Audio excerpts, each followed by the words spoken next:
Donc moi, je vais parler de Deno. Deno, c'est un projet qui a pour vocation d'être le successeur de Node. Donc on va voir en quoi ça peut être le successeur de Node, c'est-à-dire à quelle problématique il répond, par qui il est créé et est-ce que ça vaut vraiment le coup. Pourquoi je parle de Deno? C'est parce qu'il y a quelques jours, la V1 a été annoncée pour début mai. Donc c'est en plein dans l'actualité de développement en ce moment. Et du coup, je voulais vous montrer un peu ce programme et ce que j'en pense.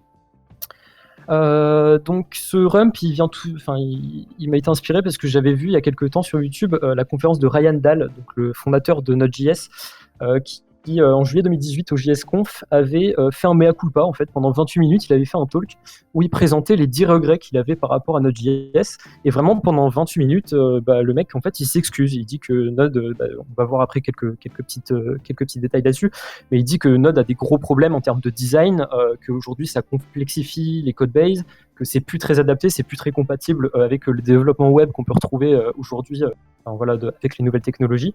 Et il montre que ce projet, il a plein d'erreurs en termes de design, en termes de développement, qu'il en est désolé. Et donc lui, le projet Node, ça l'insupporte totalement. Il a totalement arrêté de travailler dessus. Et vraiment, même d'un point de vue personnel, il l'utilise plus du tout pour ses stacks à lui. Et du coup, à la fin de ce talk, en fait, il a présenté un petit outil qui s'appelle Deno. Et on va voir juste après. Donc, en fait, il le présentait comme le successeur de Node et un programme qui allait fixer en quelque sorte les erreurs qu'on pouvait retrouver sur Node. Du coup, je vais commencer par présenter un petit peu Node.js, les problématiques qu'il a énoncées dessus, pour ensuite parler de Deno et les solutions qu'il apporte. Donc pour ceux qui ne voient pas du tout Node.js, un petit historique très bref, ça a été créé en 2009 donc par la personne qu'on vient de voir. C'est ce qui a popularisé le JavaScript server-side avec en fait, ça a permis de faire des web servers basés sur de l'événement, avec une event queue, parce que le JavaScript est monothreadé et du coup ça fonctionne par événement. En fait, ce qu'il a fait, c'est qu'il a pris V8, donc le moteur de JavaScript qui est développé par Google et qui tournait dans les navigateurs. Il a extrait des navigateurs en quelque sorte et il a fait tourner sur du server-side, ce qui fait que Node.js c'est un runtime pour JavaScript côté serveur. Et Node.js, en plus d'être juste un runtime, c'est aussi tout un écosystème avec NPM notamment, tout le monde connaît je pense, qui permet de gérer les différentes dépendances et modules du projet. Le problème de Node.js aujourd'hui, c'est que Node.js, c'est un bazar pas possible pour plusieurs raisons. Je vais citer ici que les principales. D'abord, la sécurité. Node.js, et notamment NPM sur les packages, il n'y a aucune gestion des permissions. Je tire une phrase directement de son talk qui disait votre linter, il ne devrait pas être capable d'accéder à votre réseau ou à votre PC. Et pourtant, c'est le cas avec NPM, puisqu'il n'y a aucune gestion des permissions. Il y a aussi des problèmes quand vous installez des dépendances. Il peut y avoir du monkey patch, donc en langage dynamique comme du JavaScript. Du monkey patch, c'est quand vous allez override certaines méthodes de certains modules. Donc par exemple, pour ceux qui ont déjà fait des API avec Express, imaginez vous téléchargez un module et ce module il réécrit un middleware de Express, vous avez une application qui devient vulnérable parce que vous avez téléchargé une dépendance malveillante. Pareil, il y a des exécutions de script qui sont au moment de l'installation de dépendances qui peuvent être dangereuses parce qu'elles ne sont pas protégées. Et en fait, le problème, c'est que aujourd'hui, vous avez des solutions, vous avez des packages qui vous permettent de check si vous avez des dépendances malveillantes ou pas. Et le problème, c'est que ça, c'est du scotch, en fait. Ça ne devrait pas exister parce que Node, en fait, par design, c'est vulnérable. Ça n'a pas pensé à gérer ses permissions pour les modules et ça ne devrait pas être le cas, en fait. Donc, du coup, Node, déjà, en termes de sécurité, par design, c'est pas du tout pensé pour. Ensuite, il y a un gros problème avec Node et c'est vraiment le point qu'il met en avant dans sa presse, c'est que Node a perdu toute notion de simplicité. Vous connaissez tous ce mème et il l'a même mis dans sa presse, donc c'est vous dire. Node Modules, par exemple, c'est le dossier dans votre repo qui va contenir l'intégralité des modules que vous utilisez. C'est un dossier qui fait souvent, qui peut aller jusqu'à plusieurs gigas. C'est totalement infâme. Ça alourdit votre projet. C'est pas du tout explicite. C'est difficile à maintenir. Donc c'est un bazar pas possible et ça a complètement tué la simplicité de créer un projet Node. Ensuite, en simplicité aussi, il évoque le gros problème de package.json. Il dit que c'était une très très mauvaise idée parce qu'en fait aujourd'hui ce package.json c'est juste un collecteur de garbage plus qu'autre chose. En fait, dedans vous mettez tout et n'importe quoi. Aujourd'hui, il y a le nom du projet, la licence du projet, limite le readme du projet qui est dedans, vos dépendances, vos liens vers votre GitHub, la manière de build votre projet. En fait, package.json, le problème c'est que ça a tué la simplicité parce que quand vous allez commencer un projet Node aujourd'hui, il faut commencer par créer un package.json, puis installer les dépendances, puis gérer ses dépendances, etc. Et ça implique beaucoup de... En fait, vous commencez pas par développer sur un projet Node. Et du coup, il y a toute cette notion de simplicité qui s'en va. Et ensuite, ça, je vais pas trop détailler, rentrer dans les détails parce que ça nous intéresse pas trop ici, mais il y a des problèmes de compatibilité dans Node, notamment sur le build system qui est utilisé pour les add-ons qui sont faits en langage natif, donc autre que JS. Je vais pas détailler ça, mais dites-vous que c'est plus compatible avec ce que Chrome utilise. Et aussi, Node ne peut pas tourner dans des navigateurs. Du coup, c'est pas compatible avec les navigateurs qu'on connaît. Et à la fin de sa présentation, ce qui est marrant, c'est qu'il a présenté Deno. Donc Deno, c'était un projet qu'il avait juste commencé. Il avait fait un petit POC en fait pour cette présentation-là, en mode OK, je vous présente les regrets que j'ai, et voilà une solution qu'on pourrait apporter. Et en fait, depuis, donc ça fait 2 ans qu'il a fait ce talk. Depuis, Deno, c'est devenu un vrai projet. Et dans un mois quasiment, la V1 va sortir. Donc, comme Node, il le vend comme un runtime pour JavaScript, mais à la différence que là, il le vend aussi comme un secure runtime et qu'il présente une feature qui est très intéressante pour les développeurs aujourd'hui, c'est un support TypeScript qui est intégré. Donc, Deno, ça va vous permettre de faire tourner du TypeScript comme vous feriez tourner du JavaScript avec Node. Les deux sont aussi bien supportés, donc plutôt pratique. Ça présente plusieurs features qui sont très cool. Par exemple, toute l'API de Deno est centrée autour des promesses. Donc, je vais vous montrer un petit exemple. Hop. Donc, par exemple, en fait, avec Deno, pour ceux qui ont fait du Node, vous voyez très bien, vous utilisez, pour lire un fichier, par exemple, ici, je veux faire un cat, ok. Pour lire un fichier, avant, j'utilisais FS, donc une API de Node qui me permettait de manipuler mon file system. Là, j'utilise directement l'API de Deno, donc pour get mes arguments de mon programme et pour pouvoir interagir avec mon file system. Toutes les méthodes, enfin toute l'API de Deno renvoie des promesses. Donc du coup, ça permet d'utiliser le sucre syntaxique await qui nous permet de tout simplement de plus avoir de callback de l'infini imbriqué. Parce que là, par exemple, dans Open, on aurait dû avoir un callback copy en Node pour vous donner une idée. Là, c'est grâce à await et grâce à l'utilisation des promesses, c'est plus possible. Donc déjà, ça alourdit beaucoup moins votre code et en plus, ça fait du développement moderne avec l'utilisation des promesses. Donc toute toute l'API de Deno renvoie des promesses et du coup, c'est beaucoup plus pratique déjà en termes de développement. Ensuite, feature très très importante, votre code avec Deno, il va run en sandbox. Et la sandbox de base va avoir 0 droit. Il va falloir que vous explicitiez tous les droits de votre code. Donc par exemple, si je reprends mon programme cat, qu'on peut voir ici, et que je veux le lancer avec Deno, je vais faire un Deno run mon fichier et je veux qu'il se cat lui-même. Bah là, il va me mettre une erreur, permission denied, j'ai pas les droits de read.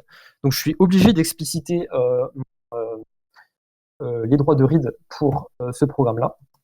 Voilà, et là, il fonctionne bien. Donc vous voyez, en fait, tant que ma sandbox, je ne lui ai pas attribué les droits que je voulais qu'elle fasse, tout simplement, elle ne s'exécute pas et ça sera une erreur. Ce qui est pratique avec ça, c'est que vous allez pouvoir exécuter du code dont vous n'êtes pas totalement sûr dans une sandbox, et du coup, tant que vous ne lui allouez pas les droits, par exemple, pour accéder à votre réseau, vous êtes sûr que ça y accédera pas. Du coup, vous pouvez quand même utiliser du code en lequel vous n'avez pas totalement confiance, puisqu'il est isolé. Ensuite, petite feature sympathique, on a du remote code exécution, c'est-à-dire qu'avec Deno, vous allez pouvoir directement lui mettre le lien vers un point .ts ou un point .js et il va l'exécuter. Ça fonctionne pareil que ce que je vous ai montré. Vous pouvez mettre directement vos flags de sécurité et les arguments juste après. Ce que ça fait, c'est que ça fetch le programme, ça le compile et ça le run. Ensuite, très important, une grosse feature, le module management. Donc, quand vous importez, alors les node modules, NPM, tout ça, c'est terminé. Ça n'existe plus dans Deno, et c'est pour le mieux. Donc là, par exemple, je vais vous montrer, c'est une petite API que j'ai faite avec Deno. Ce qui se passe, c'est que maintenant, vous allez importer directement depuis une URL. Donc par exemple, ici, j'ai besoin de ce module-là pour faire mon application et mon routeur, d'accord, pour faire ma petite API qui est juste en dessous. Et ce qui se passe, c'est que du coup, je mets directement l'URL, en fait. Il n'y a plus de notion de module que je vais installer avant de coder. Non, là, je le fais directement depuis le code. Et ce qui va se passer, c'est qu'à la première exécution de ce code, ça va aller fetch ce module, ça va le build et ça va me le mettre en cache. Et en fait, ce qui se passe, c'est que quand je rerun le programme après, ça retélécharge pas et ça n'update pas le module, ça le garde en cache. Et du coup, je suis sûr en fait d'avoir une codebase qui est toujours maintenue au même niveau. Parce que, par exemple, si je rajoute un autre module juste en dessous, un moment dans mon projet, j'ai besoin d'importer un nouveau truc, et ben ce module-là, la mode.ts qui aura déjà été importé, lui sera jamais modifié et il checkera pas pour les updates dans le cache. Si je veux l'update, je dois le spécifier à Deno avec le reload, pardon. Avec le reload, et ce que ça va faire, c'est que là, ça va aller me fetch toutes les dépendances qui sont là-dedans, et ça va me les update. Mais je dois le spécifier, donc c'est bien parce que comme ça, c'est explicite et ça nous permet de mieux gérer nos dépendances. Aussi, donc pour les dépendances, vous noterez, c'est de l'ES module, donc pour des soucis de compatibilité, et c'est beaucoup mieux que de faire des requires. Et aussi, petite feature sympa, donc vous avez toujours les imports relatifs. Et petite feature sympa, on spécifie l'extension de fichier. À la fin, ça apporte de la clarité et ça explicite du code, c'est mieux. Ok. Ensuite, vous avez toute une librairie standard que je vous laisserai explorer. C'est sur deno.land/std. C'est tous les modules standards qu'il y a, HTTP, log, etc. Je vous laisserai explorer ça. Vous avez tout un tooling avec Deno, donc qui est très sympa. Alors Deno, hein, c'est un seul binaire que vous téléchargez. Il n'est pas très lourd. Il n'y a pas beaucoup de linkage dedans. C'est très très léger. Et après, vous avez donc avec le -h, on peut voir que vous avez plusieurs options. Donc vous avez un formateur que vous pouvez appliquer sur votre code. Vous avez un bundle qui vous permet, en fait, par exemple, ici, j'ai une application TypeScript. Si je la bundle, ce qui se passe, c'est qu'il va me générer le code JavaScript en un seul fichier qui correspond. Et celui-là, je vais pouvoir directement, par exemple, l'utiliser dans mon navigateur ou dans mon application en général. Vous avez aussi donc, les tests qui, un peu comme Go, sont intégrés à la tool suite. Donc, si je fais deno test, hop, ici, mes tests unitaires, vous voyez que mes tests unitaires sont bien exécutés. Pour vous montrer rapidement les tests, même si c'est pas trop le sujet, ça utilise aussi donc l'API Deno, hein, deno.test, voilà. Et ici j'ai fait un petit import REL pour voilà, vous montrer un autre exemple d'import. Donc c'est plutôt pratique. Vous avez autre chose, vous avez des Deno info, toutes les dépendances d'un code. Voilà, ça c'est tous mes modules. Vous avez plein d'autres trucs. Il y a un linter qui est en cours de développement et un mode debug aussi. Ensuite, Deno, c'est compatible avec les navigateurs. La seule condition, c'est que si vous faites du TypeScript, il faut que ça soit bundle en JavaScript, comme je vais vous montrer, et il faut que votre code n'utilise absolument aucune API de Detto, qui n'est pas compatible avec les navigateurs, tout simplement. Et ensuite, dernière feature que je vais vous présenter, le support WebASM, qui est plutôt pratique, surtout dans l'ère dans laquelle on vit, où il y a de plus en plus de projets en WebAssembly. Donc, par exemple, ici, j'ai fait une petite fonction factorielle je l'ai compilée en WebASM juste là, module pour WebASM. Et du coup, ce que je peux faire après, c'est mon use module.